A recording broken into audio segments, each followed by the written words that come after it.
The boardroom was already burning when Grace and Flint realized they'd walked into a trap. Smoke crawled across the ceiling in thick black waves. Flames licked up the eastern wall, feeding on expensive drapes. The sprinkler system should have activated 2 minutes ago.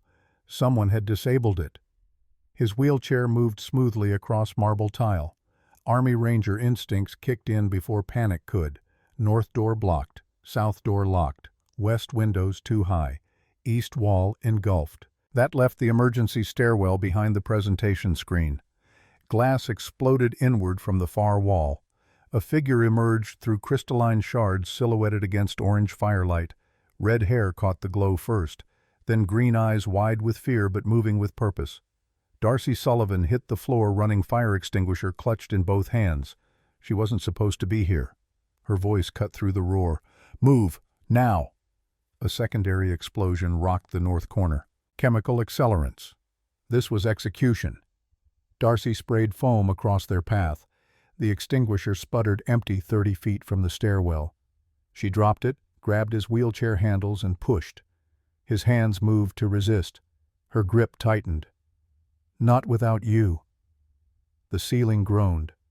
A support beam fell, trailing sparks aimed at the space they'd occupied 3 seconds earlier. 3 seconds that existed only because Darcy Sullivan refused to follow orders. The stairwell door slammed shut behind them.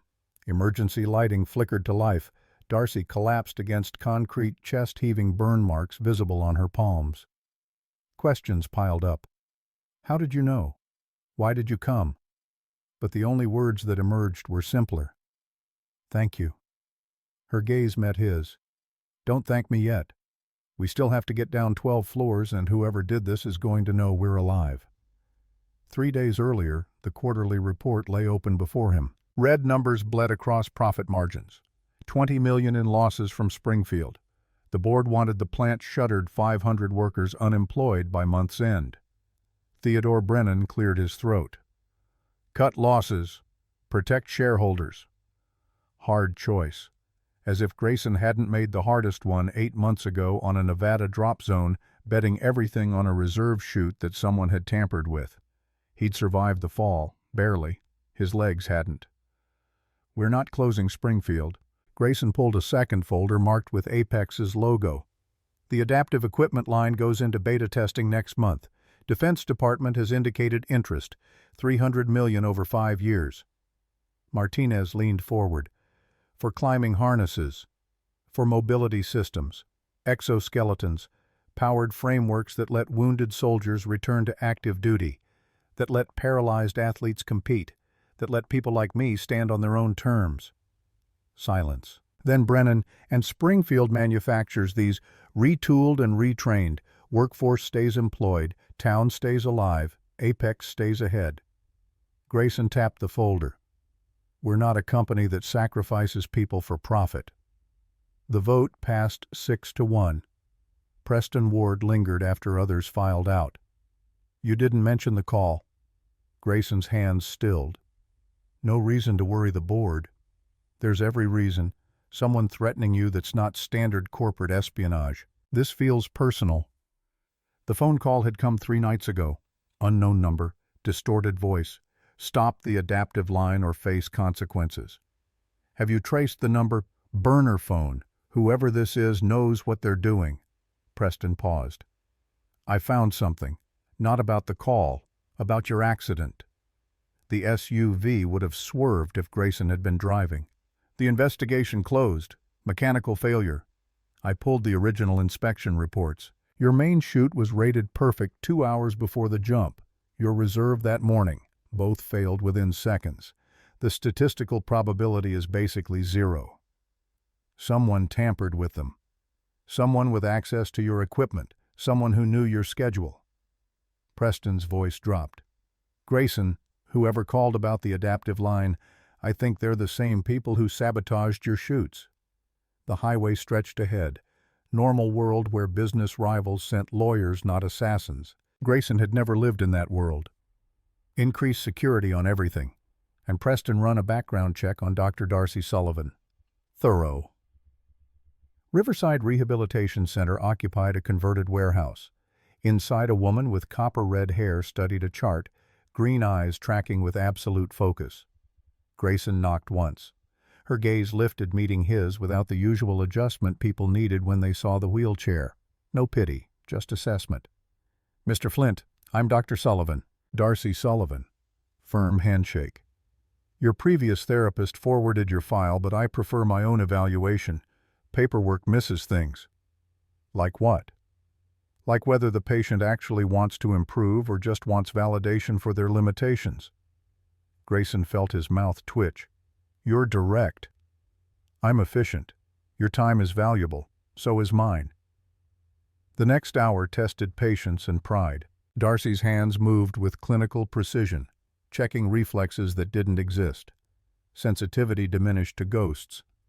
She didn't sugarcoat, just documented reality. When she stepped back, "Your previous therapist had you on maintenance protocol. Conservative, safe, completely wrong for someone with your profile." "My profile: former Army Ranger, company founder, adrenaline junkie. You don't need maintenance, you need challenge."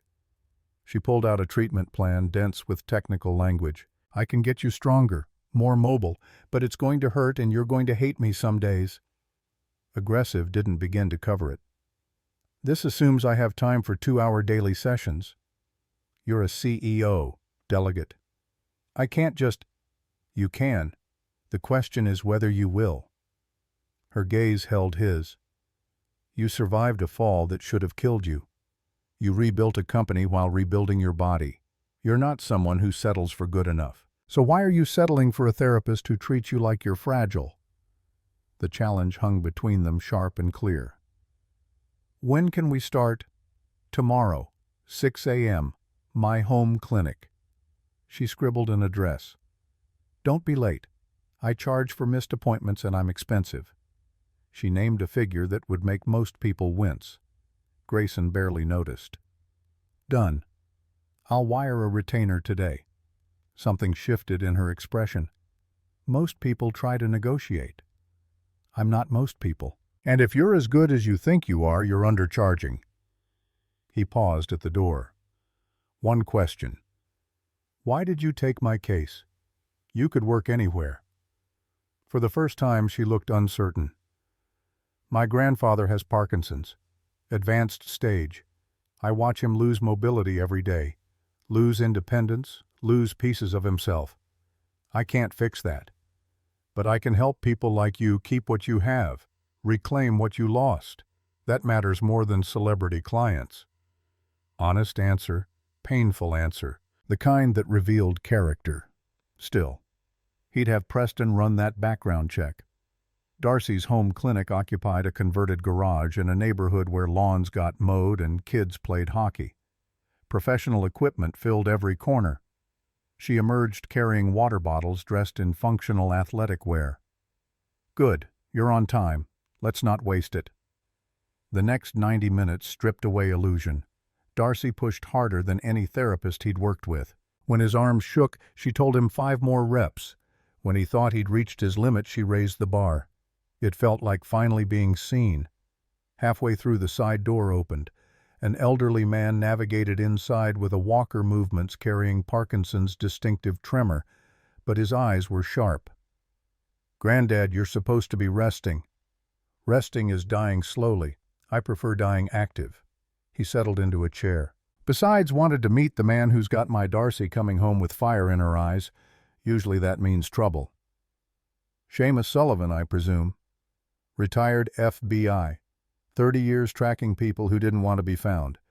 Which means I recognize when someone's hunting and when someone's being hunted. You're both."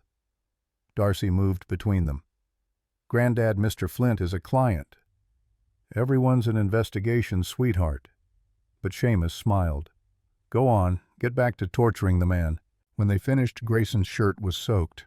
Darcy handed him a towel. "Better. Not good, but better. Same time tomorrow." "Darcy, if you're going to scream my name when I torture you, might as well use the informal version." Seamus laughed, then coughed hard. Darcy steadied him instantly. The fit passed, but something had darkened in his expression. "Mr. Flint, walk an old man to his car." They made slow progress down the driveway. Seamus waited until they were out of earshot. "That girl in there is the best thing in my life. Smart, kind, stronger than she knows, which means I pay attention to people who enter her orbit. I'm just a client. You're a man in trouble pulling her into your gravity well, rich, powerful men who think everyone's expendable, collateral damage in whatever war they're fighting." The accusation stung because it carried truth. "I would never intentionally put her in danger." "Intention doesn't matter. Bullets don't check motivation." Seamus gripped his walker tight. "Whatever you're mixed up in, keep my granddaughter out of it. She's got enough weight without adding yours." A sedan pulled up. Seamus's daughter sharing Darcy's copper hair and determination. Grayson helped him into the seat. "I'll do my best. Your best better be good enough, because if anything happens to that girl because of you, wheelchair won't protect you from me. Understood?" "Understood." Preston's background check arrived that evening. Grayson read it in his study. Darcy Sullivan, 24, top of her class Northwestern, building reputation that had major hospitals recruiting. She stayed in Chicago, stayed close to family, stayed in the converted garage because overhead was low. Her mother worked 2 jobs. Grandfather's medical bills were astronomical. The Sullivans were drowning in debt. Darcy's fees were expensive because they needed to be. Not greed, survival.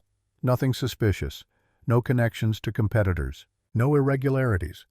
Just a young woman caring for family while building a career.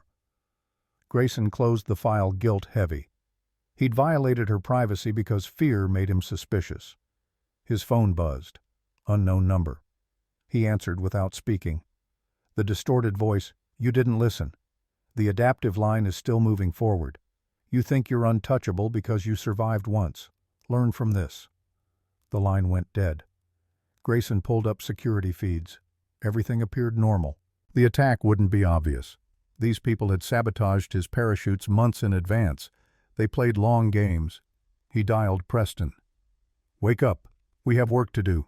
Someone just called again. They're escalating. I want security doubled, background checks on every employee hired in the last year, and arrange a meeting with Helena Cortland. Your former partner. The one who sued us. The one whose company would lose $300 million if our line succeeds. The one with motive means and a history of playing dirty." Helena Cortland was brilliant, ruthless, and held grudges that outlasted glaciers. When they'd parted ways 5 years ago, she'd made it clear she considered Apex her property. "Set it up for tomorrow. Neutral ground. Make sure she knows I'm coming armed with lawyers." The Pinnacle Club. All mahogany and old money. Helena Cortland arrived precisely on time, steel gray suit matching her ice blonde hair. At 44, she'd maintained the same predatory elegance. "Grayson, you're looking well. The wheelchair suits you. Very Stephen Hawking." "Helena, thank you for meeting." "How could I refuse?" She ordered sparkling water. "What can Fortis do for Apex these days? Need help with that adaptive line?" "There. The knife." "I wanted to discuss the government contract, the one your company was front-runner for until our prototype testing showed better results." "Ancient history. We've moved on." "Have you?" "Because someone seems very interested in ensuring Apex doesn't succeed. Interested enough to make threats. Interested enough to cause accidents." Something flickered behind her eyes. Calculation. "Are you accusing me of something because my lawyers would be fascinated? Especially given our history of your company stealing my innovations." "We didn't steal anything. The court agreed." "The court was wrong." Helena's smile sharpened. "If someone is threatening you, perhaps you should consider why. Perhaps the market has concerns about putting disabled veterans in equipment designed by a man who couldn't even prevent his own accident." The words hit like blows. Grayson's hands tightened. "I came to offer an olive branch, to suggest we compete fairly going forward." "How magnanimous. And if I refuse, then I make sure defense knows about every safety violation Fortis has buried, every corner you've cut, every bribe offered." She stood. "You always were dramatic. Threatening me won't change reality. Your adaptive line will fail because it deserves to fail. Because putting your name on equipment for disabled veterans is an insult to everyone who served. You couldn't even save yourself. How dare you claim you can save them?" Helena left heels clicking with metronomic precision. Preston emerged pale. She basically admitted it. She admitted nothing, just showed her hand. Helena was involved, but not working alone. Someone had sabotaged his parachutes. Someone inside Apex was feeding her information. They had a mole. The drive home hyper-aware. Checking mirrors, random turns, watching for tails. 2 blocks from his house, the sedan came out of nowhere. No warning, just massive impact. Metal shrieking airbags deploying, world spinning. The SUV hit a pole and stopped. Blood ran down Grayson's face. The attacking sedan had disappeared. Someone tapped on his window. Copper hair, green eyes wide with shock. Darcy. She was shouting, pulling at his door. Jammed. She ran to the passenger side, climbed through broken glass with complete disregard for the shards cutting her palms. Her hands found his face, checking pupils, checking neck. "Can you hear me, Grayson?" He nodded. "I'm okay."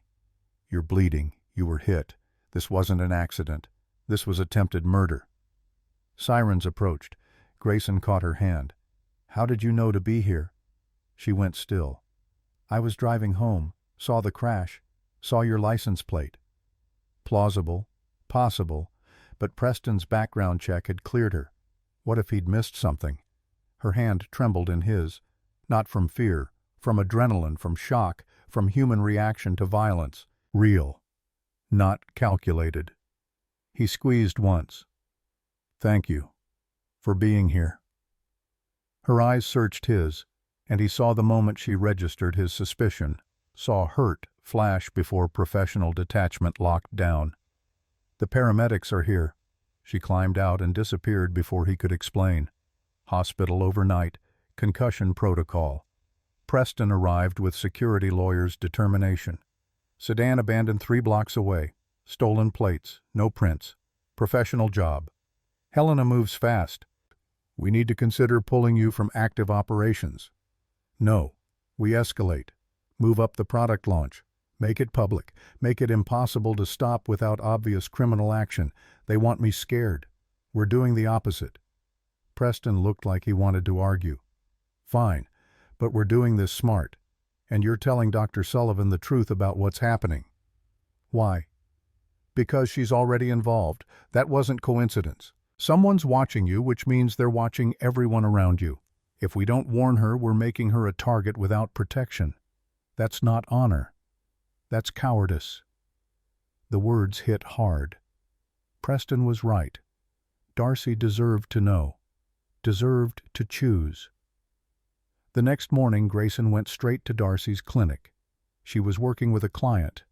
Her expression flickered surprise, concern, controlled anger before smoothing to professional neutrality. She finished the session, then turned to him with crossed arms. "You shouldn't be here. You have a concussion." "We need to talk. Privately." Her jaw tightened, but she gestured to her office. "I know what you're going to say. You think I'm involved, that I was planted." Her voice was level. "I'm not. I was driving home. I saw the crash. I helped because that's what decent people do. If you can't accept that, find another therapist." "You're right. I was suspicious. I had Preston run a background check without your knowledge. I violated your privacy because fear made me stupid. I'm sorry." The admission surprised her. Shoulders dropped slightly. "Why are you telling me this?" "Because you deserve the truth. Someone is trying to destroy my company and possibly kill me. They've tried once, maybe twice. Yesterday wasn't an accident. Neither was the parachute malfunction that put me in this chair. And anyone close to me becomes a potential target, which means you're in danger just by being my therapist." Darcy sat carefully. "Someone tried to kill you? Someone still out there?" "Yes. And you came to warn me, give me a chance to walk away." "Yes." She was quiet, processing. When she looked up, her eyes carried determination. "I'm staying. You need therapy, and you're not getting it hiding in a bunker. My grandfather was FBI for 30 years. I grew up hearing about real danger. I know what I'm signing up for. Relief and guilt ward. You could get hurt. I could get hit by a bus tomorrow. Life doesn't come with guarantees, but helping build equipment that could give wounded veterans their lives back that matters. I'm not walking away from something that matters." Grayson extended his hand. "Then we're partners, real partners, which means I tell you everything. No secrets. You deserve to know what you're walking into." Darcy shook his hand firm and steady. "Deal. Now tell me everything, starting with who wants you dead." They talked for 3 hours. Timeline, threats, meeting with Helena, Preston's suspicions about Shell Company and mole inside Apex. "Your former partner has motive, but trying to kill you seems extreme. Unless it's not just business. Helena and I were involved briefly before we became partners. When we split personally, she took it hard, professionally harder. This might be about revenge as much as money. My grandfather always said the most dangerous investigations mixed business with personal. People stop being rational. Helena doesn't make mistakes. Everyone makes mistakes." Darcy pulled out her phone. "Mind if I consult with my grandfather?" They called Seamus together. The old man listened, gears turning. Shell Company, professional hit and run, sabotaged equipment. This isn't some executive hiring muscle. This is organized, probably connected. You need law enforcement, FBI. And say what? You say you've received multiple threats. Provide evidence of parachute sabotage. Document the calls. Build a case piece by piece." It made sense. "I'll consider it." "Consider faster. Whoever's doing this has escalated twice. Third time won't be a warning. And Grayson, keep my granddaughter safe. Don't let her stubbornness get her killed." "I won't." They ended the call. Darcy's expression was complicated. "He likes you. He wouldn't give advice if he didn't. Pretty sure he threatened to kill me yesterday. That's how he shows affection. But he's right. We need a real plan." Grayson's phone buzzed. "Preston need you at HQ immediately. Security breach. We have to go. Now." Apex headquarters appeared normal. Preston met them in the lobby, face pale. "We need to talk. Privately." Executive elevator. Grayson's office. Preston locked the door. "The Delaware Shell Company. I traced it to a real person." He pulled out his tablet. "Nathan Cross. Your head of security. He's been on Helena Cortland's payroll for 6 months." Betrayal hit like a physical blow. "Nathan. 5 years with Apex. Trusted.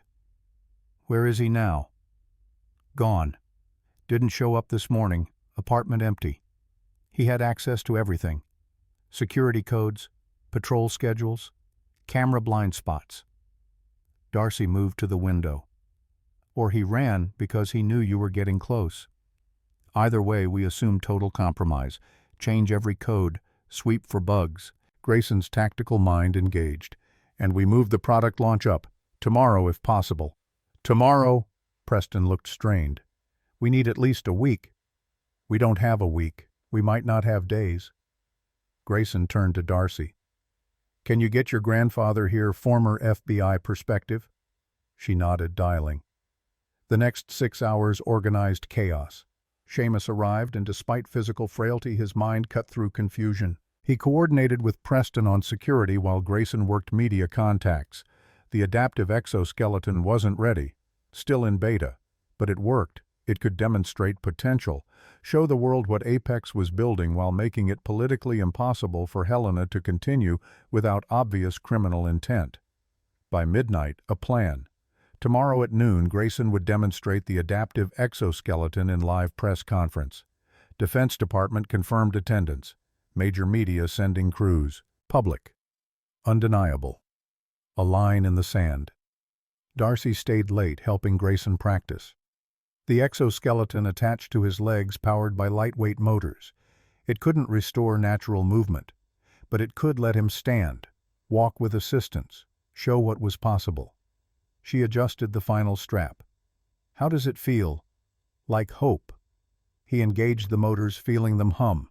The exoskeleton lifted him, supporting his weight, standing, upright. Meeting Darcy's eyes from a position he hadn't occupied in 8 months, she smiled, real and warm. It suits you. Ready to show the world, ready to try. They practiced until 2 a.m., 10 steps without fighting the equipment. Progress. Proof. Darcy helped him back to the wheelchair, fatigue clear. You should rest. Tomorrow's going to be intense. So should you. I'll sleep when this is over. She hesitated. Grayson, earlier when you thought I might be involved. I understand why. You've been betrayed. That leaves scars. But for what it's worth, I'm on your side. Whatever happens tomorrow, you don't have to face it alone. The words settled warm and unexpected. Grayson had spent months building walls. This woman was offering to stand beside him. It terrified him more than any threat. Thank you, Darcy, for everything. She left. Grayson sat alone watching city lights. Tomorrow would change everything. His phone buzzed. Unknown number. The distorted voice. Tomorrow's demonstration is a mistake. Cancel it or the people you care about will pay the price. This is your last warning. The line went dead. Grayson looked at his contact list. Preston, Darcy, Seamus, even Darcy's mother. Helena wasn't just threatening him. She was threatening everyone around him. She'd miscalculated. Fear for others didn't make Grayson retreat. It made him fight harder. He sent a group text. Tomorrow proceeds as planned. Extra security. No compromises. 3 confirmations within minutes. His team, his people, ready to stand despite danger. Grayson began preparing. The product demonstration would go forward. The adaptive exoskeleton would show the world what was possible. If Helena wanted to stop him, she'd have to do it in front of cameras and witnesses. Let her try. He wasn't running anymore. The product demonstration went flawlessly. Too flawlessly. Grayson walked 10 steps across the stage at Apex headquarters, the adaptive exoskeleton humming softly with each movement. Defense Department representatives leaned forward in their seats. Media cameras tracked his progress. 200 industry professionals watched in silence, broken only by the whir of motors and the measured pace of footsteps that shouldn't have been possible. When he reached the podium and stood unaided to shake hands with Colonel Morrison, the room erupted in applause. Preston stood off stage with security detail monitoring crowd and perimeter. Darcy watched from the wings, pride evident despite the tension she carried in her shoulders. Seamus sat in a wheelchair of his own. Now tremors so severe that standing had become impossible, but his eyes tracked everything with cop's instinct. Helena Cortland was somewhere out there, watching, planning, waiting for the perfect moment to strike. But for now, this moment belonged to Grayson. To prove that disability didn't mean defeat. That adaptation could triumph over limitation. That Apex Defense Systems had built something that would change lives. Colonel Morrison's handshake was firm. Remarkable work, Mr. Flint. The Defense Department is prepared to move forward with procurement discussions immediately. This technology could revolutionize rehabilitation for wounded service members. The words were everything Grayson had fought for. Validation, victory, the promise of contracts and funding and impact that would extend far beyond quarterly profits. So why did his instincts scream warning? The press conference lasted 90 minutes. Questions about technical specifications, manufacturing capacity, timeline for broader deployment. Grayson answered with practiced precision, demonstrating features, explaining innovations, selling vision with the same intensity he'd once brought to military operations. When it finally ended, exhaustion crashed over him like a wave. The exoskeleton had performed perfectly, but the physical toll of standing for that long, of walking repeatedly, of maintaining composure under scrutiny, it left him drained in ways he hadn't experienced since early rehabilitation. Darcy appeared the moment he stepped off stage, medical assessment already underway. Pulse elevated but stable. You're dehydrated, and you need to get out of that exoskeleton before your muscles start cramping. I'm fine. You're exhausted. There's a difference. She guided him toward the prep room they'd commandeered for the demonstration. 30 minutes, water, rest, then we'll reassess. Preston joined them, tablet already displaying media coverage. Initial response is overwhelmingly positive. Defense News called it breakthrough technology. CNN featured it in their tech segment. Stock price jumped 12% in the first hour. Any response from Fortis Industries? Radio silence. Helena hasn't issued any statement. Preston's expression darkened. Which worries me more than if she'd attacked publicly. She's not the type to accept defeat quietly. Seamus wheeled himself into the room with visible effort, Darcy's mother close behind to steady him. She's positioning, waiting for attention to die down before she makes her move. That phone call last night wasn't bluffing. She has something planned. Then we stay alert. Maintain heavy security. Don't give her openings. Grayson transferred from the exoskeleton back to his wheelchair, relief immediate as weight left his legs. Preston, coordinate with FBI. I want to know the moment Helena surfaces anywhere. Already on it. Preston hesitated. There's something else. The Delaware Shell Company made another transfer this morning. $2 million to an account in the Cayman Islands. Happened right as your demonstration started. Paying someone or activating someone. The timing feels deliberate. The room fell quiet, processing implications. Helena had watched the demonstration succeed, then immediately moved money. Funding what, hiring whom? The possibilities were all bad. Darcy's phone buzzed. She glanced at the screen, frowned, then answered. Mom, what's wrong? Her expression changed instantly, fear replacing concern. When is security still there? Don't touch anything. We're coming now. She ended the call, face pale. Someone broke into my mom's house. Didn't take anything. Just left a message written on the bathroom mirror in lipstick. What did it say? The demonstration was lovely. Let's see how the encore goes. H. The drive to Mrs. Sullivan's house took 20 minutes that felt like hours. FBI had beaten them there, already processing the scene. Agent Patricia Reeves met them at the door. No signs of forced entry. Whoever came in had keys or lock-picking skills. They spent time in every room, touched personal items, left that message. Classic intimidation tactic. Mrs. Sullivan sat in the living room shaking despite the blanket someone had draped over her shoulders. Darcy went to her immediately, checking pulse, murmuring reassurances that everything would be okay, even though they both knew it wasn't. Grayson studied the bathroom mirror. The message was written in Darcy's lipstick. He recognized the shade from her morning routine. Helena had gone through Darcy's childhood bedroom, had touched her. Things had chosen this specific violation. Personal, targeted, designed to terrify. We need to move your family to a safe location, Grayson said quietly. FBI protection, secure facility, somewhere Helena can't reach. Already arranged, Agent Reeves confirmed. We'll have Mrs. Sullivan relocated within the hour. Mr. Sullivan as well. I'm not leaving my home because of some corporate psycho. Mrs. Sullivan protested, voice stronger than her trembling hands suggested. This is where I raised my daughter, where my father lives. I'm not running. Mom. Darcy knelt beside her. Please, this isn't about running. It's about staying alive long enough for the FBI to catch her. And how long will that take? Days, weeks? Am I supposed to hide indefinitely while this woman terrorizes my family? Seamus's voice cut through from his wheelchair. You're supposed to trust the people trying to protect you. I taught you better than this, Katie. Pride gets people killed.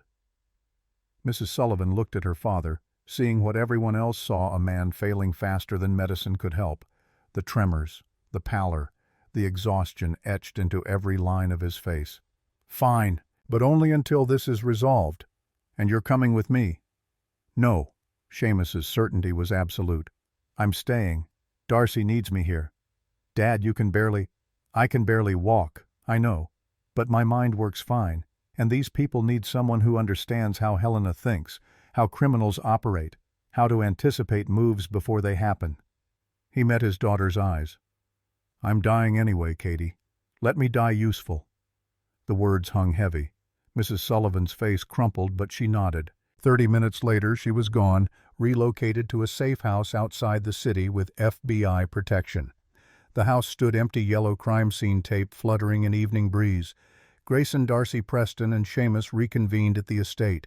Security had been tripled, every entrance monitored, grounds patrolled. The house had become a fortress, but fortresses could become prisons. We can't just wait for Helena to make her next move, Preston said, pacing the study. She's escalating, breaking into homes, making threats. The FBI needs to find her now. They're trying. Agent Reeves had joined them via conference call. But Helena Cortland has resources we can't match. Money, connections, expertise in avoiding surveillance. Unless she makes a mistake, this could take weeks. We don't have weeks, Darcy said quietly. She was standing by the window watching darkness gather outside. My grandfather has days, maybe. His condition is deteriorating faster than anyone predicted. The stress isn't helping. Grayson looked at Seamus, seeing what he'd been trying not to see. The old man was fading. Tremors had become constant. Skin gray, breathing labored. Parkinson's was taking its final toll. "What do you need?" Grayson asked Darcy. "I need to be with him, as much as possible. Which means I can't keep splitting focus between therapy sessions and security briefings and FBI consultations." She turned from the window. "I'm sorry, I know the timing is terrible, but family has to come first." "Don't apologize. Of course family comes first." Grayson maneuvered his wheelchair closer. "Take whatever time you need. We'll manage." "I'm not abandoning you. I'll still consult on the adaptive line, still help with medical aspects, but I can't be your primary therapist anymore." Preston cleared his throat diplomatically. "I'll step out. Give you two some privacy." Agent Reeves ended the call. Seamus wheeled himself toward the door. "Come on, Preston. Let's review security footage and pretend we're being useful." When they were alone, Darcy sank into the chair across from Grayson. Exhaustion and grief and fear all evident in the set of her shoulders. "I'm terrified," she admitted. "Not of Helena, of losing him, of watching him slip away and not being able to do anything about it." "I know. Have you watched someone you love die by inches?" The question wasn't accusation, just honest query born of pain. "No. But I've watched people die suddenly, violently, in ways that left no chance for goodbye. At least you have time, however limited." Darcy's eyes glistened. "I don't know if that makes it better or worse." Grayson extended his hand across the space between them. She took it without hesitation. "Your grandfather told us to build something real," he said quietly. "To stop hiding behind roles and propriety. Maybe now is when we start. Now, when everything is falling apart. Especially now. Because if we wait for perfect timing, we'll wait forever." She studied his face, searching for something. Whatever she found made her squeeze his hand tighter. "I'm scared of this too. Of us. Of what it means if I let myself care about you and then lose you the way I'm losing him." "You might. Helena is still out there, still dangerous. I can't promise safety." "I'm not asking for promises. I'm asking for honesty, for whatever we can build within the chaos we're both operating in." The kiss happened naturally without planning, just two people who'd survived crisis together acknowledging what had been building for weeks. Darcy's lips were soft tasting of coffee and tears and something fundamentally her. When they separated, she rested her forehead against his. "This is complicated. Everything worth having is complicated. Romantic, very unlike you. Blame your grandfather's dying wish. It's making me sentimental." She laughed, the sound breaking through tension. "He'd be pleased. Probably take credit for orchestrating the whole thing. He'd be right to." They sat in comfortable silence until Seamus's voice carried from the hallway. "Are you two done being emotionally vulnerable because the FBI just called again? They found something." Agent Reeves returned to the estate with new intel. Helena had been spotted on security footage from O'Hare Airport 3 days ago. Not boarding a plane, just watching the departures board. Waiting. "Waiting for what?" Preston asked. "For you to do exactly what you did," Seamus said from his wheelchair. "Launch the product. Generate publicity. Create momentum that can't be easily stopped. She needed you committed before she made her final move." "What final move?" "The one that destroys everything you've built while making it look like someone else's fault." Seamus coughed, the sound rattling. Darcy was beside him instantly with medication. I've seen this pattern before. Criminals who can't win straight fights. They create chaos, confusion, make sure everyone loses. Agent Reeves nodded. We're pursuing several leads.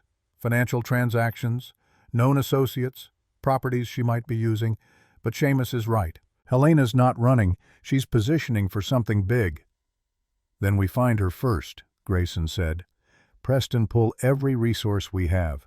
Private investigators, security consultants, anyone with expertise in tracking people who don't want to be found. Already on it. Agent Reeves, what do you need from us? Honestly, patience. Let us work the case. Don't do anything that might spook her into deeper hiding or trigger whatever she's planning prematurely. Patience. The one thing Grayson had never been good at. But Seamus was dying. Darcy was drowning in grief and fear. Helena was circling like a predator. Patience felt like surrender. Still. He nodded. We'll wait, but not indefinitely. The next 72 hours crawled by. FBI updates revealed nothing useful. Helena had vanished completely. No credit cards, no phone signals, no sightings. Grayson threw himself into work coordinating with Defense Department procurement, reviewing manufacturing plans, managing the flood of inquiries that followed the demonstration. The adaptive line was succeeding beyond projections, exactly what he'd fought for. But victory felt hollow when people he cared about were in danger.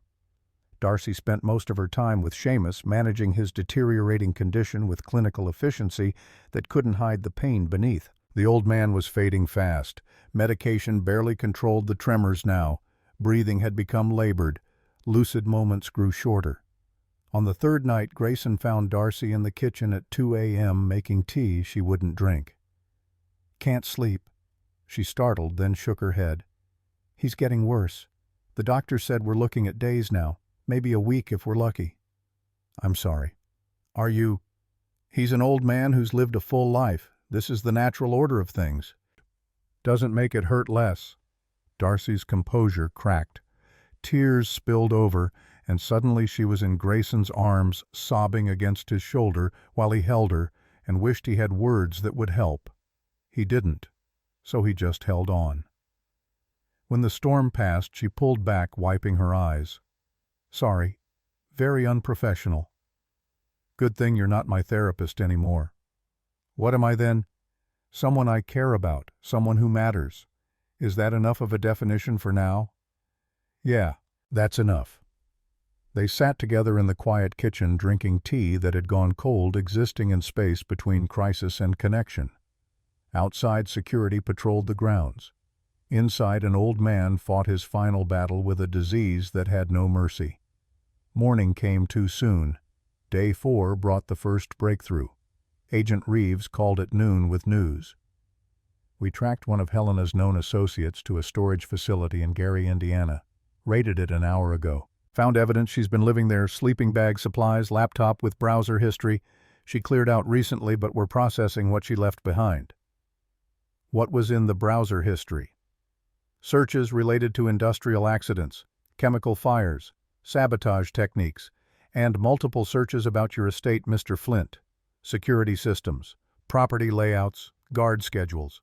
Grayson's blood went cold. She's planning to attack here. We believe so. We're increasing patrols around your property, but Mr. Flint, you should consider relocating, somewhere Helena doesn't know about. No. She's been one step ahead because we keep reacting. Time to make her react to us. What are you proposing? A trap. We let it leak that I'm staying at the estate. Predictable schedule. Visible patterns. Make myself an easy target. Absolutely not. Darcy had appeared in the doorway, having heard enough to understand. You're suggesting using yourself as bait. I'm suggesting we end this before anyone else gets hurt. By getting yourself killed. By forcing Helena into a confrontation where we have advantage. My estate, my security, FBI backup. We control the variables. Agent Reeves's voice was cautious. It's risky, but it might work. If we position agents inside the property, monitor all approaches, set up perimeter defenses, we could catch her in the act. Then let's do it. I need authorization from my supervisor. This isn't standard protocol. How long? 24 hours, maybe less. The call ended. Darcy crossed her arms, expression fierce. This is insane. This is tactical. Helena wants me. Let's give her the opportunity on our terms. And if something goes wrong, if she's better prepared than we expect, if the FBI misses something, then I die. But at least I die taking control instead of waiting for her to dictate terms. You can't, Darcy's voice broke. Grayson, I can't lose you too. Not now, not when my grandfather is already dying. I can't handle both. He caught her hand, pulling her closer. You won't lose me. We'll be careful, prepared. And when it's over, Helena will be in custody, and we can focus on what matters. Your grandfather, us, building something real. You're an idiot. Probably. But I'm an idiot with a plan. She wanted to argue. He could see it in her eyes. But she also understood what he did, that waiting meant living under constant threat. That Helena would never stop until confronted directly. Fine, but I'm staying. If you're putting yourself in danger, I'm going to be here to patch you up when it goes sideways. Darcy, don't. We're partners. Remember, that means we face things together. Preston appeared behind her. Did I hear correctly? We're setting a trap for Helena? We're creating an opportunity for the FBI to apprehend her in a controlled environment, Grayson corrected. Same thing, and I'm in. She threatened my best friend. Time to end this. Seamus's voice carried weakly from his room. Everybody's very brave all of a sudden. Someone want to include the dying FBI agent in the planning. They gathered in Seamus's room. He looked worse than ever, propped up on pillows, oxygen cannula in his nose, but his eyes were alert. If you're going to set a trap, you need to understand how Helena thinks. She's not stupid. She won't walk into anything obvious. So we make it subtle. Make me visible but protected enough that she has to work for access. No, you make yourself vulnerable. Just vulnerable enough that she thinks she found a gap in security. Then you close the gap around her. They spent the next hour planning. Seamus contributed decades of FBI experience. Preston added corporate security knowledge. Agent Reeves, conferenced in again, provided tactical law enforcement perspective. By evening, they had a framework. Grayson would maintain normal schedule at the estate. FBI would position agents in concealed locations. Security would be heavy, but with deliberate blind spots, openings Helena might exploit. The trap would stay active until she took the bait. How long do we maintain this? Preston asked. As long as it takes, Grayson said. Days, weeks, however long until Helena makes her move.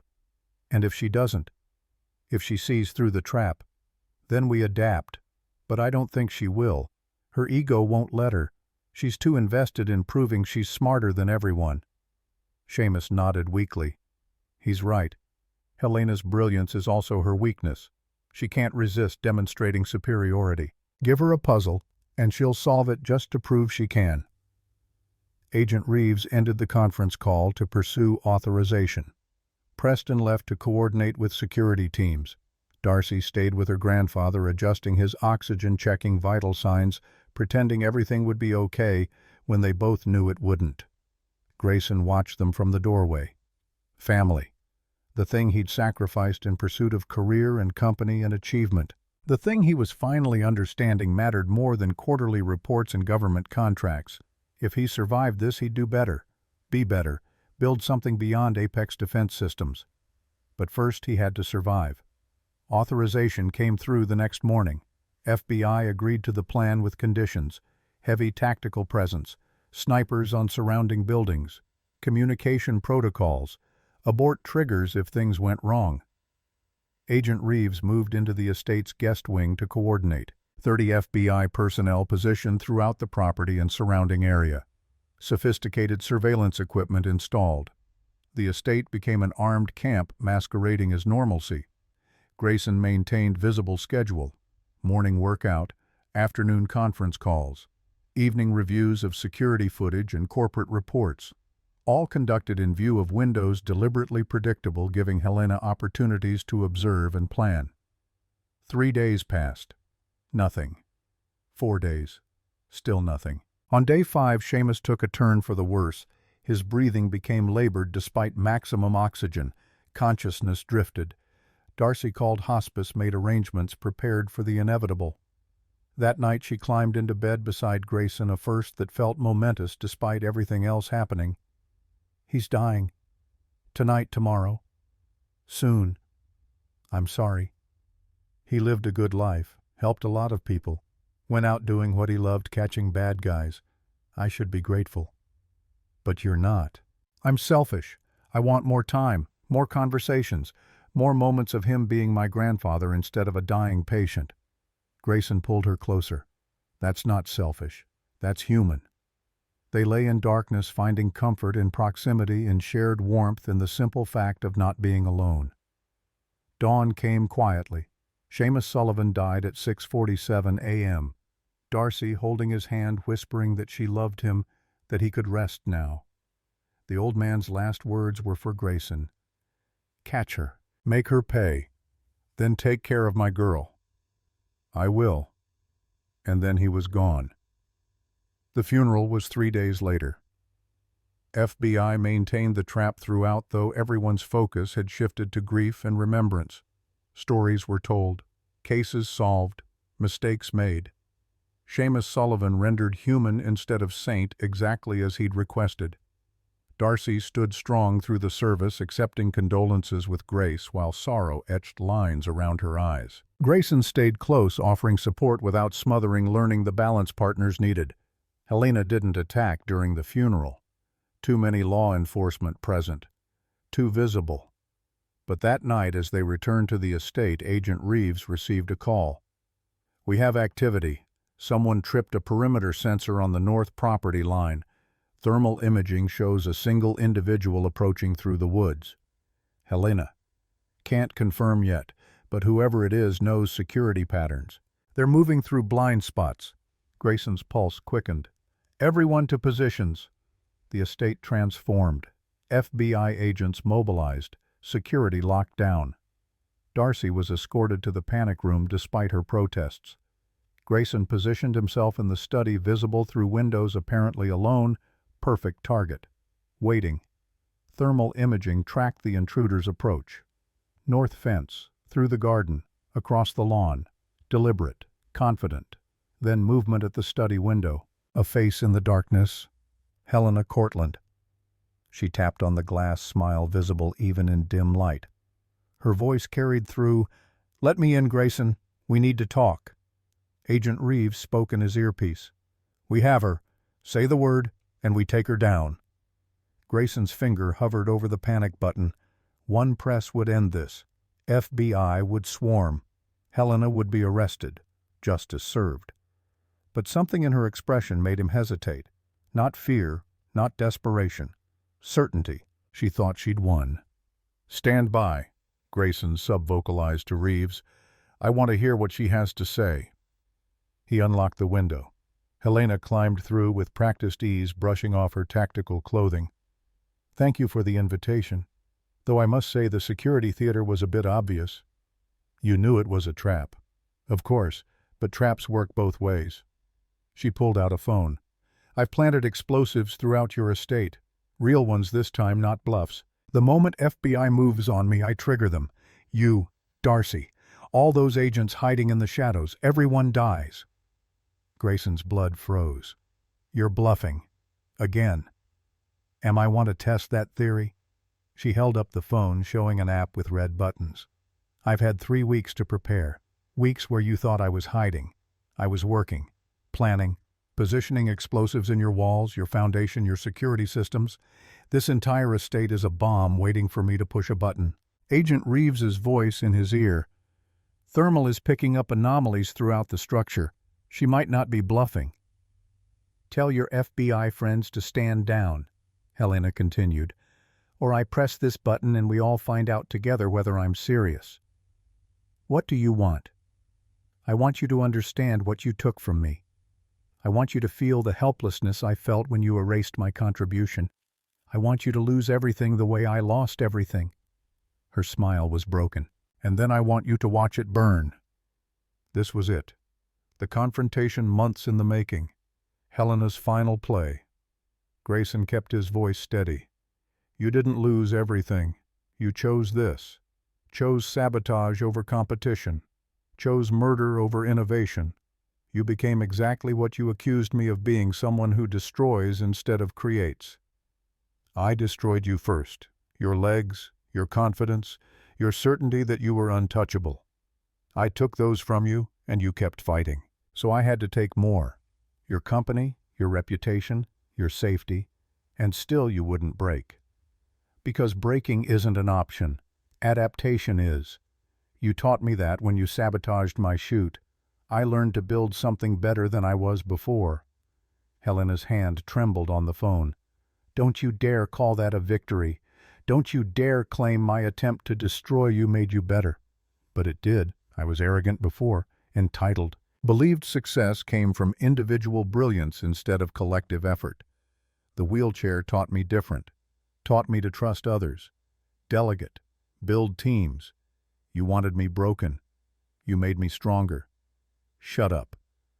The adaptive line exists because you forced me to understand disability from the inside, to experience what veterans feel when injury steals capability.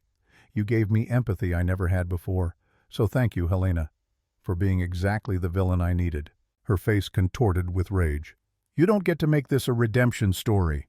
Why not? You wrote yourself as the wronged genius. I'm just choosing a different narrative. I'll destroy it all, right now. Everyone dies, including you, and you're not ready for that. You want to live, want to see me suffer for years, not seconds. This is theater. The words were familiar, Seamus's words, the dying man's final gift understanding of how narcissists operated. Helena's thumb hovered over the button. One press would end everything, but Seamus had been right. She hesitated. That hesitation was enough. Agent Reeves's voice, taking the shot. The study window exploded inward. Helena jerked phone flying from her hand. Not a bullet, a beanbag round. Non-lethal. Designed to incapacitate without risking detonation. She collapsed. FBI agents swarmed through windows and doors. The phone was secured. Helena was cuffed. It was over. Bomb squad arrived, sweeping the estate. They found 3 devices. Simple explosives poorly hidden. Nothing like the sophisticated network Helena had described. She'd been bluffing after all, just well enough to create doubt. Agent Reeves removed Grayson's wire. That was reckless. That was necessary. We needed her to reveal her hand. You could have died. But I didn't, and now she's in custody. Finally. Darcy emerged from the panic room, face pale. She crossed to Grayson without speaking, just wrapped her arms around him and held on. It's over, he murmured. She's caught. We're safe. I know. Doesn't make my heart stop racing. Give it time. They stood like that while FBI processed the scene, while Helena was read her rights and loaded into an armored van, while the trap they'd set finally closed around its target. 3 weeks after Seamus's death, Helena Cortland was in custody. Justice for Nathan, justice for Grayson, justice for everyone she'd threatened and hurt. But the victory felt hollow when measured against what they'd lost. Still, they'd survived, built something worth keeping, found partnership in crisis. That had to count for something. That had to be enough. The weeks after Helena's arrest blurred together in a haze of FBI debriefings, legal consultations, and the quiet grief that settled over Grayson's estate like fog. Darcy moved through the days with mechanical efficiency. Wake. Coffee. Navigate the empty spaces where her grandfather used to be. Sleep. Repeat. She'd taken a leave from her practice, couldn't bring herself to care about other people's rehabilitation when her own felt impossible. Grayson gave her space when she needed it, presence when she didn't. They existed in the comfortable silence of 2 people who'd survived something terrible together and were still figuring out what came after. Preston managed Apex's response to Helena's arrest. Media wanted interviews, Defense Department wanted reassurances, Board wanted strategy going forward. He handled it all with the competence that had made him indispensable, keeping Grayson informed but not overwhelmed. The adaptive line continued its trajectory. Walter Reed approved the pilot program. 200 units ordered with option for thousands more. 300 million over 5 years, exactly as projected. Everything Grayson had fought for was happening. So why did success feel like hollow victory? Agent Reeves visited on a gray Tuesday afternoon, her expression carrying news she didn't want to deliver. Helena's attorney is pushing for a plea deal. She's offering full confession on the parachute sabotage and Nathan's murder in exchange for consideration on sentencing. Grayson set down the coffee he'd been nursing. What kind of consideration?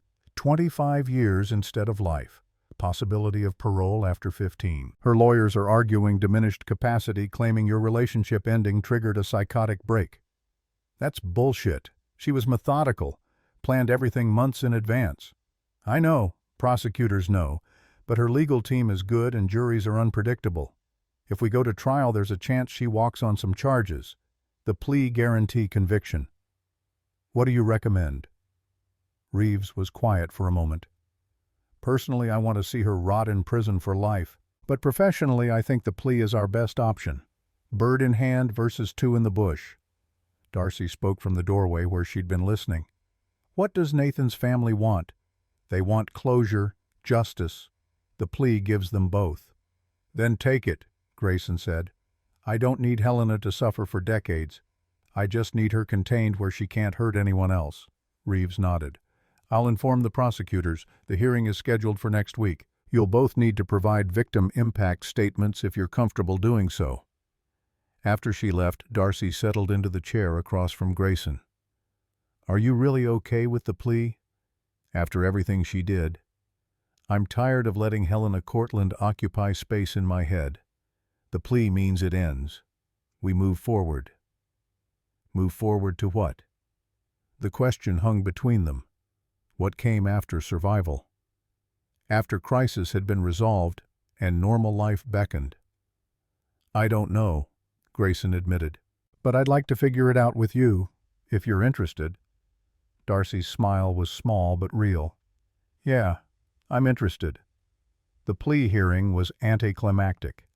Helena stood before the judge, her ice-blonde hair perfectly styled, her expression showing nothing. She pled guilty to second-degree murder, attempted murder, corporate espionage, and a dozen lesser charges. 30 years minimum sentence. No possibility of parole for 15 years. Nathan's sister read a victim impact statement that left half the courtroom in tears. She spoke of a brother who'd made terrible choices but didn't deserve execution, of a family destroyed by violence, of forgiveness being possible but not today, not yet. Grayson chose not to speak. His presence was statement enough. But Darcy stood. Her voice was steady as she addressed Helena directly. You threatened my family. You killed people. You terrorized everyone in your path because you couldn't accept that the world didn't owe you what you thought you deserved. You're brilliant, and you wasted that brilliance on revenge. I pity you, and I'm grateful you'll spend the rest of your productive years in a cage learning what real limitation feels like. Helena's composure cracked for just a moment. Rage flickered across her face before professional mask returned. The judge pronounced sentence. 30 years. Federal prison. No parole consideration until 2040. It was done. Outside the courthouse, media waited. Preston had prepared a brief statement. Grayson delivered it from his wheelchair, Darcy standing beside him. Justice has been served. We're grateful to the FBI, to prosecutors, to everyone who worked to bring this case to resolution. Apex Defense Systems will continue our mission of providing adaptive equipment to wounded veterans and disabled individuals. That work matters more than any attempt to destroy it. Thank you. Short, professional, giving media nothing to sensationalize. They left through a side entrance security detail ensuring privacy. In the car, Darcy finally exhaled. It's really over. Yeah, it is. So what now? Grayson took her hand. Now we live. Actually live instead of just surviving. 2 months after Helena's sentencing, the Defense Department expanded their order. 5,000 adaptive exoskeletons. Additional funding for next-generation research. full partnership on enhanced mobility systems. The official ceremony took place at Walter Reed Medical Center. Wounded veterans demonstrated the equipment. Media covered the breakthrough technology. Military brass praised innovation. Colonel Morrison, now General Morrison, approached Grayson afterward. "You've changed lives here, Mr. Flint, changed what's possible for injured service members. The Defense Department wants to discuss expanding our partnership, not just exoskeletons, full range of adaptive equipment." "I'd be honored. There's something else." Morrison pulled out a folder. "We've been authorized to commission a study on adaptive technology applications. We want Apex to lead it. 2-year contract. Significant funding. But it would require you to step back from day-to-day operations. Focus on research and development." Grayson glanced at Preston, who'd been listening nearby. His CFO nodded slightly permission and encouragement. "Can I have some time to consider?" "Of course, no rush. But Mr. Flint, you've proven you can build a company. Now prove you can build a legacy." After Morrison left, Preston settled into the chair beside Grayson. "You should do it." "Just like that. You're okay running Apex without me." "I've been running Apex for 6 months while you dealt with Helena and Recovery and Darcy. Company's thriving. Board trusts me. You trained me well." Preston's expression softened. "But more importantly, you've spent 20 years building this company. Maybe it's time to build something else, something personal." "You sound like Seamus." "Smart man Seamus. Shame he had to die to make you listen." Grayson smiled despite himself. "When did you get wise?" "Around the time I watched my best friend almost get killed 3 times in 2 months. Perspective's funny that way." They sat in comfortable silence, watching veterans learn to walk again with equipment Grayson had designed, proof that limitations could be overcome. That disability didn't mean defeat. That adaptation was possible. Darcy returned to her practice gradually. Small client load, flexible schedule. She'd sold her mother's house too many memories, too much grief, and officially moved into Grayson's estate. Their relationship evolved in increments. Dinner became ritual. Conversation deepened. Physical intimacy grew. They mapped boundaries and comfort in real time, building something neither had experienced before. 4 months after Helena's sentencing, Grayson made a decision. He called his lawyers. Established the Seamus Sullivan Foundation with 10% of Apex's profits dedicated to supporting families caring for relatives with degenerative diseases. Created a board, hired staff, turned grief into action. When he told Darcy, she cried and held him and whispered thank you until words became unnecessary. 6 months after sentencing, the trial concluded all remaining legal matters. Helena's assets were seized. Fortis Industries collapsed. Nathan's family received settlement. The corporate warfare that had consumed months finally ended. Grayson accepted General Morrison's offer, stepped back from Apex's daily operations to lead the Defense Department research initiative. Preston became CEO, officially a promotion he'd already been doing in practice. The adaptive line launched commercially, not just military, civilian applications, athletes, accident victims, anyone whose mobility had been compromised but not defeated. Reviews were extraordinary. Lives were changed. Grayson's vision became reality. And somewhere in federal prison, Helena Cortland watched news coverage and learned what irrelevance felt like. 1 year after Seamus's death, Darcy organized a memorial service. Not a funeral, they'd already had that. This was celebration, stories, laughter, remembering the man who'd been FBI agent and grandfather and friend. Former colleagues attended. Criminals he'd arrested sent letters. The director of the FBI sent a representative with commendation. Grayson spoke briefly, shared how Seamus had saved his life by talking down Helena's threat, how wisdom earned through decades of service had protected people he'd never met, how legacy measured in lives saved mattered more than wealth or fame. Darcy stood strong throughout, accepting remembrances with grace, while gratitude replaced the sharpest edges of grief. Afterward, she found Grayson in the garden where Seamus used to sit and watch birds. "Thank you for everything, the foundation, the memorial, standing beside me through the worst of it. That's what partners do." She settled onto the bench beside him. "Granddad would have liked seeing this, All of us together. You successful. Me healing. His legacy continuing. He knew. Before he died, he knew. You think? I know. He told me to take care of you, to build something real. I think he saw what we were becoming before we did. Darcy leaned against him. Smart man. The smartest. They sat in comfortable silence, watching evening settle over the estate, feeling peace that had been earned through crisis and loss and survival. 18 months after Helena's sentencing, Grayson made another decision. The adaptive technology research was progressing. Veterans were walking. Athletes were competing. Disabled individuals were reclaiming independence. The work mattered, but it wasn't everything. He called Darcy into his study one evening. She'd been reviewing patient files preparing for tomorrow's sessions. When she entered, he was sitting by the window watching darkness gather. Everything okay? Yeah, I've been thinking. Dangerous habit, he smiled. About us. About what we're building. About what comes next.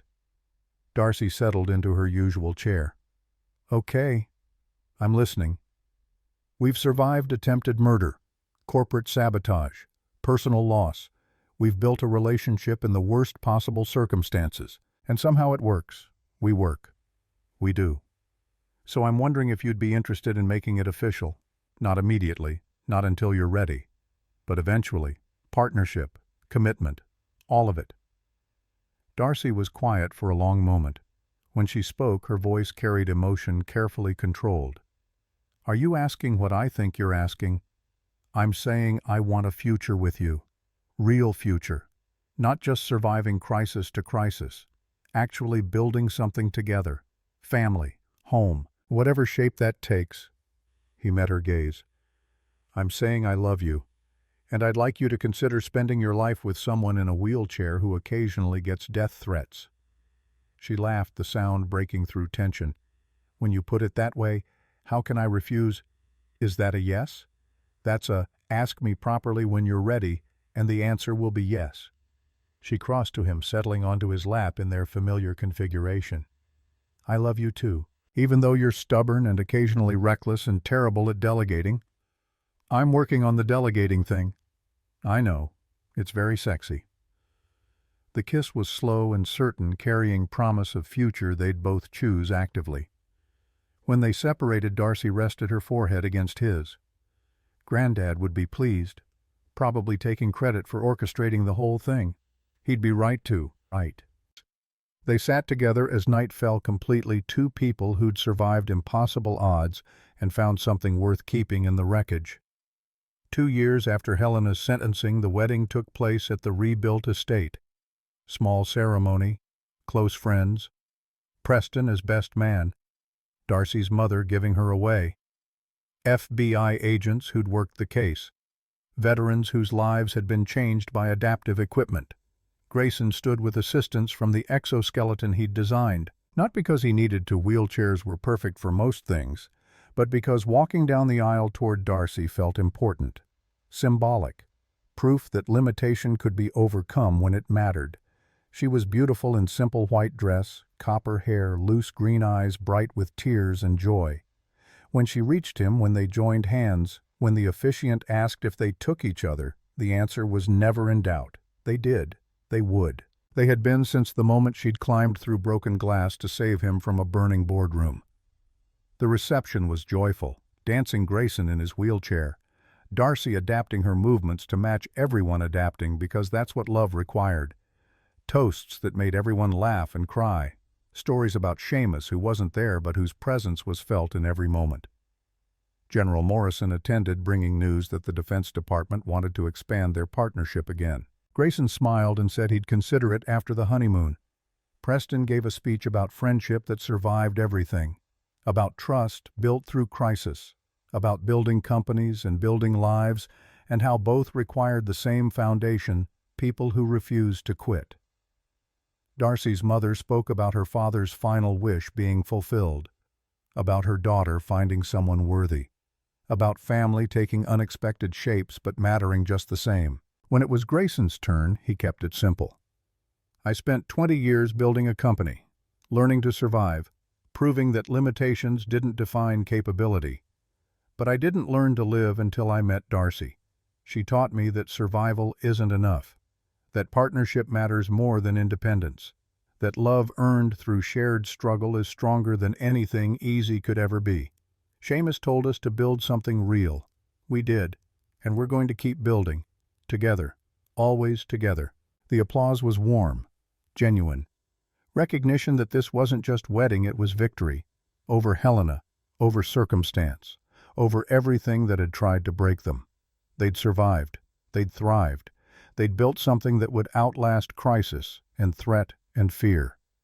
3 years after Helena's sentencing, Darcy discovered she was pregnant. The news came as surprise. They'd been told pregnancy was unlikely given Grayson's injuries, but bodies adapted. Life found a way, Grayson cried when she told him. Actual tears, something that happened maybe twice in his adult life. Joy and terror and overwhelming gratitude all mixed together. We're going to be parents. We are. Think you can handle it? I survived Helena Cortland. I can handle a baby. Famous last words. They laughed and held each other and started planning for a future that suddenly felt limitless. The pregnancy was complicated, bed rest required, careful monitoring. Darcy handled it with the same competence she brought to everything, turning medical necessity into opportunity for research and preparation. Grayson worked from home, managing the Defense Department research remotely, ensuring he was present for every appointment, every milestone, every moment. Preston sent congratulations and joked about Apex's CEO having more kids than the chairman. Grayson laughed and promised to name the baby after him if it was a boy. Please don't. Preston Jr. sounds terrible. What about Seamus? Silence on the other end. Then, yeah, that works. The baby arrived 7 months after the wedding. Healthy boy with Darcy's copper hair and Grayson's gray eyes. They named him Seamus Preston Flint. Holding his son for the first time, Grayson understood what Seamus had tried to tell him about legacy, about building something that outlasted profit margins and government contracts, about family mattering more than achievement. Darcy watched them from her hospital bed, exhausted and radiant. He's perfect. He is. Your grandfather would be proud, Grayson said quietly. He would, though he'd probably complain about the middle name. Preston earned it. He did. They sat in comfortable silence, new parents figuring out how to hold a tiny human without breaking him, marveling at fingers and toes and the miracle of life continuing despite everything that had tried to stop it. 4 years after Helena's sentencing, Grayson retired from active business completely. Preston had transformed Apex into an industry leader. The adaptive line was standard equipment across military rehabilitation. Civilian applications were expanding. The company was thriving without him. Time to focus on what mattered more. He spent mornings with Seamus teaching his son about engineering and adaptation and overcoming limitation. Spent afternoons on Defense Department research pushing boundaries of what was possible. Spent evenings with Darcy talking about everything and nothing, building the quiet life they'd promised themselves. The Seamus Sullivan Foundation grew, helped thousands of families navigate degenerative disease care, funded research, provided support, turned tragedy into purpose. Helena remained in federal prison. Occasionally she sent letters, rambling manifestos about injustice and stolen credit. Grayson read the first few, then stopped. She'd taken enough of his time. He wouldn't give her more. General Morrison visited one afternoon, bringing final reports on the research initiative. You've revolutionized adaptive technology, Mr. Flint. Changed the field completely. The Defense Department wants to recognize your contribution. Medal of Honor for civilian service. That's not necessary. It's already decided. Ceremony in 3 months. Your family is invited, of course.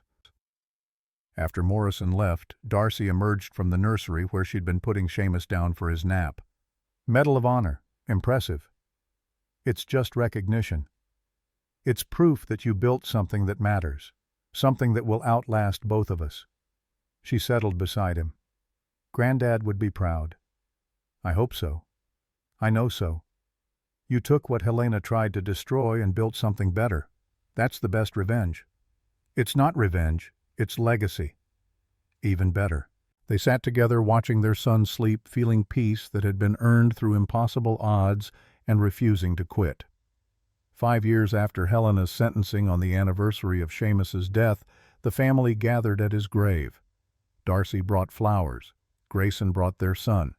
Preston brought update on the foundation. 5,000 families helped, millions in research funding distributed. They stood in quiet remembrance, honoring the man who'd saved them all by understanding that narcissists always hesitated when faced with their own mortality. Little Seamus didn't understand graveyards yet, but he understood stories. And Grayson told him about his great-grandfather who'd been FBI agent and hero and the smartest man he'd ever known. "Was he brave?" the boy asked. "The bravest. He saved my life when bad people tried to hurt me. Like superheroes. Exactly like superheroes." Darcy squeezed Grayson's hand, tears on her cheeks but smile on her face. He would have loved hearing that. He would have loved meeting his great-grandson. He would have loved seeing all of this, the family, the foundation, the life we built. He does see it, somehow. I believe that.